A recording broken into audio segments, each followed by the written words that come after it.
Hey everyone, welcome back to my channel, or welcome if you're new, and welcome to yet another author taste test.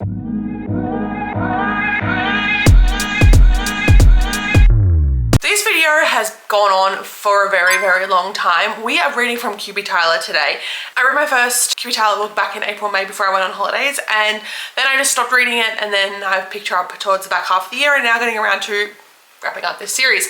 So we are obviously doing a taste test, and I am reading 4 different books from QB Tyler. We're reading Love Unexpected, Unconditional, Worst Kept Secret, and The Nanny Off Limits. I've heard a lot of things about her books. I know that they're very taboo. I was very excited going into this. I wasn't sure if I was gonna get a 5-star because I am very picky about what I give 5-star these days. I'll be sharing obviously all my reactions on my first impressions. So whether you have read QB Tyler before or have never read QB Tyler before and want to see what her books are about, make sure you grab a warm drink and let's get into it. Okay, you're gonna have to ignore the mess behind me. We are about to read my first QB Tyler book ever. We are starting with The Nanny Off Limits. I have the audio arc of this. It is not duet narration, but we're still going to read it. 9 hours and 1 minute. So, I'm assuming this is like a single dad. Rowan Kincaid has not dated in over a year, not since the mother of his children unexpectedly passed away, leaving the parent of 3 children alone. Exhausted, overworked, and feeling like he is failing at every turn, he is desperate to help. And the help that shows up, a gorgeous woman, almost 20 years younger than him. She is compassionate, charming, and the kids fall for her instantly. And despite the fact that she should be off limits, he falls for her too. Yes, I cannot wait. So let's get cracking on this audiobook. So I'm about to eat lunch, but I am 28% of the way through Nanny Off Limits. I'm really enjoying the dynamic between Eliana and the kids. Like, she's really bonding with them, which I find really sweet. Obviously, kids all have very distinct personalities. Eliana's starting to like be attracted to Rowan. I sort of can't wait for him to start being into her because he's just like, no, it's going to be so good. He's very like closed off, reserved. He's a grump, but he's also so like loving and nurturing and caring, and he's really just drowning in the responsibility of looking after his kids. Children's mother were actually separated at the time of her death, so they were like 50-50 on custody. The kids are like pushing the boundaries. The son is so funny and so cheeky, but I'm obsessed with his youngest daughter. We don't know a lot about the older daughter. She's very much like keeping to herself at this stage. I don't want to go get my other camera, so you're just getting an update on my phone, but I am 50% of the way through this book. The spice. When QB hits with her spice, oh my freaking God, it is so good. It doesn't feel cringy. It feels necessary. It feels like good spice. It is what you want from spice. I am obsessed. The chemistry, the tension, everything is delivering. This is a solid read. I don't think it's going to get that emotional depth. I don't think it can get above a 4-star unless we hit some like emotional depth in the conversation, but there is potential for the depth to come. So TBD. I'm going to keep listening. Okay, let's have a little Diet Coke and a sweet treat break. I am just over 75% of the way through Nanny Off Limits, and I am enjoying it. I don't have any necessarily major complaints. I was right though, once the spice hits, it's very much spice dominant, which is fine.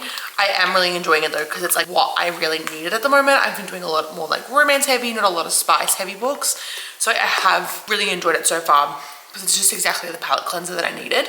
Anyway, yeah, definitely hitting the spot of what I needed. I really enjoy her writing, enjoy her characters, I enjoy all the kids, but there's not a lot of depth to it at this stage. I'm assuming maybe more will happen later. I'm hoping the relationship develops on a deeper level in the last sort of quarter, but maybe it won't. I don't know. Maybe it'll stay at surface level romance, which is fine, but I think it's just gonna be, I think it's either gonna be a 3.5 or a 4-star, I think. I think I'm leaning towards 4 because I have really enjoyed my time with it, but it's not deep enough for me to give it more than a 4, I think, but I'm gonna keep reading. I realized I never wrapped up the Nanny Off Limits. I'm just gonna read my notes because it's been a while since I finished this, but I did take notes and I just never ended up wrapping it up because it was a busy time when I was reading it. Fun time, obviously.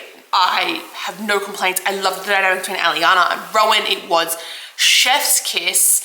The chemistry between them obviously is undeniable, and I think that's like what QB Tyler's like known for. I just like wanted more, again, I wanted more depth from it. I don't know if I'm gonna get more depth to storylines in later books that I'm going to be reading in this. That said, I could not put it down. I smashed it super quickly. So it's not a bad read, it's just a 4-star, not a 5-star. I'm very fussy with my books. Like, I don't want it to be too long, but I also want depth. I think like 300 to 400 pages is like my sweet spots.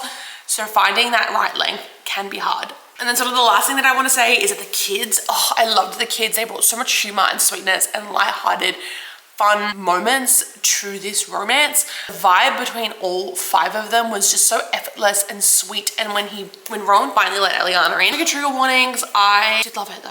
I had a great time and I'm super ready for her next book. So I'm now folding socks and I started a new book. Started my next QB Tyler book and I started The Worst Kept Secret. This is a best friend's dad romance, which is always so much fun. I don't know how far of the way I am through this, but this is really fun, really good. The spice is spicing naturally. So QB Tyler does spice very well. Best friend is a boy, and this boy has always sort of had a crush on her, but she's always had a crush on his dad naturally. And he's a retired NFL footballer. He's like a big name, and they are now finally giving into their attraction. He mutually has the same attraction towards her. She's 21 or 22, just come home from college, and she's coming home to run her parents' business so that they can do some traveling, and she's living next door to him again, and they have a good time. I finished. Was it the most riveting thing I've ever read in my life? No. I felt like there was all this build up for like the secret relationship, and they couldn't expose their relationship, and then all of a sudden I was like, oh yeah, it's fine. Everyone was like fine with it. It was one little blow up and then everyone was fine with it. So I don't know, I'm trying to figure out their relationship. I'm trying to figure out how it would work. It was just spice, which is fine. It was just, what I was expecting. Maybe her earlier releases are a bit more push and pull, tension, angst, and trying to figure out life as a taboo, unconventional couple. But this just didn't hit the way that I expected it. So that's it really. On to the next one. I don't know what I'm picking up next. Okay, I ended up picking up Love Unexpected by QB Tyler next. This is a stepdad romance. I didn't realize it's a stepdad romance, but I'm curious to see how this goes. He moves in next door, he's a widower, and she's like 10 years old, has a crush on him, but then he marries her mother, and now she can't stand him. They're constantly like biting at each other. So I don't know where this can go to sort of bring them together, but I am very curious to see how it all unfolds. I just hope there's a little bit more of a journey of how they're going to navigate their relationship and how that's going to unfold. I really enjoyed the single dad nanny romance that I read from her earlier. So I hope that this can deliver the same way. This is a very taboo romance. Like, this is her stepdad. How are they going to navigate this? That's what I really want to know. Almost 40% through this book. So her mum dies. Sparks are flying.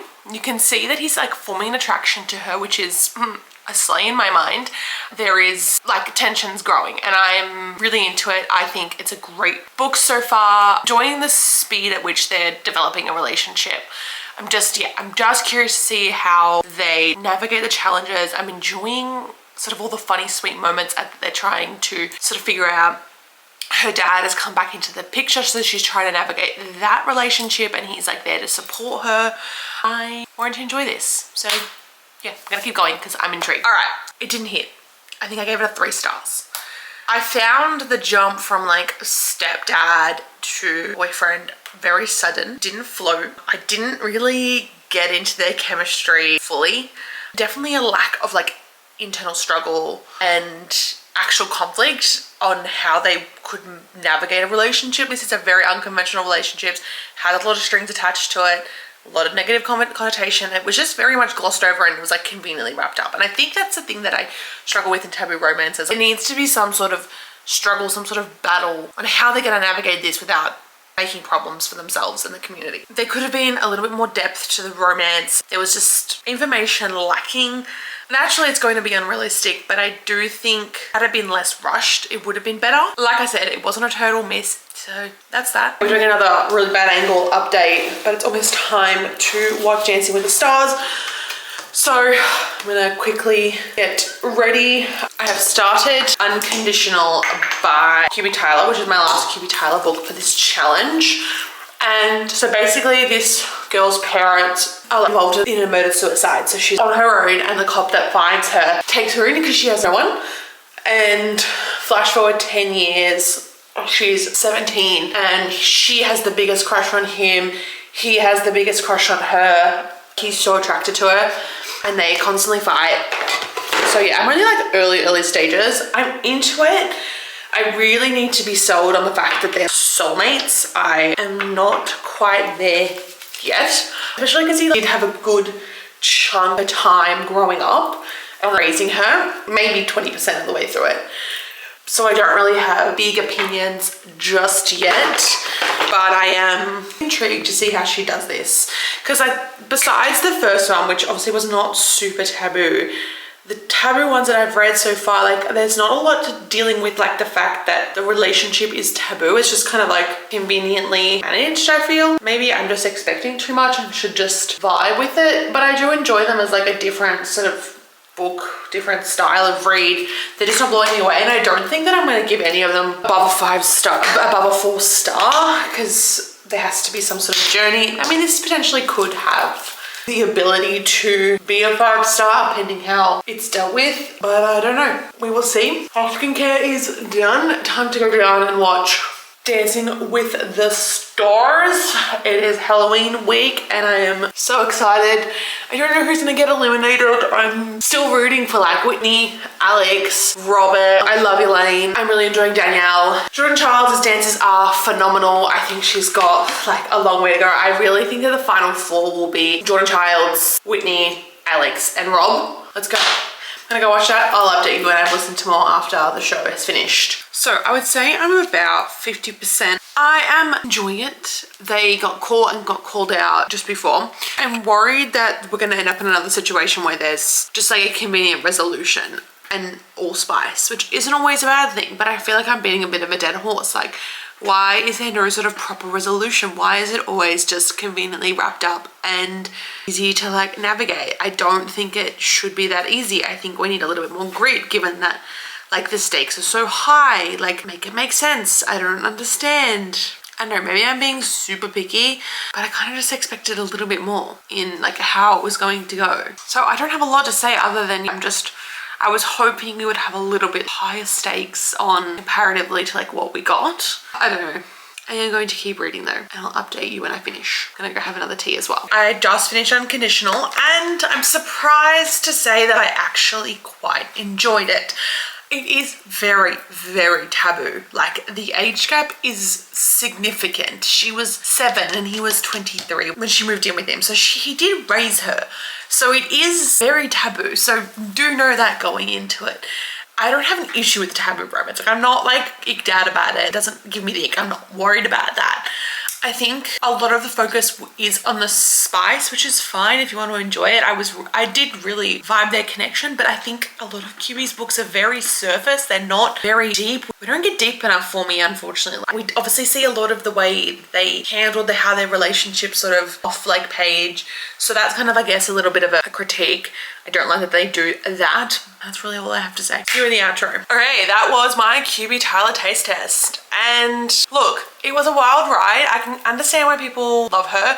The tension, the chemistry, the spice, all of it was just like there's so much there to love. However, I am very, very fussy and none of them got above a 4-star. I would say my favorite of the bunch is the Nanny is Off Limits because it still felt like rooted in reality. There was genuine chemistry.